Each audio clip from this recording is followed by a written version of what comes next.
no children should have to beg for basic proper child support.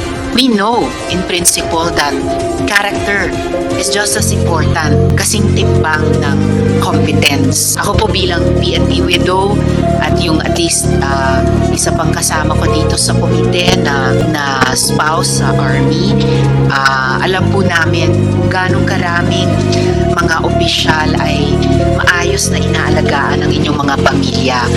But there's also still a lot of pain dahil sa ganitong mga issue.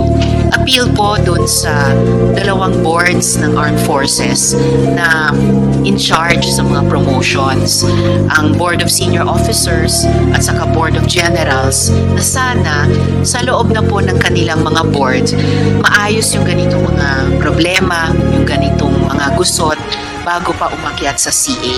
Kasi sabi na rin po namin noon, hindi naman po kami family court at dapat sana ma-address po at ma-resolve yung ganitong mga issue bago iakyat sa CA. Earlier we were talking about base pay and half of base pay.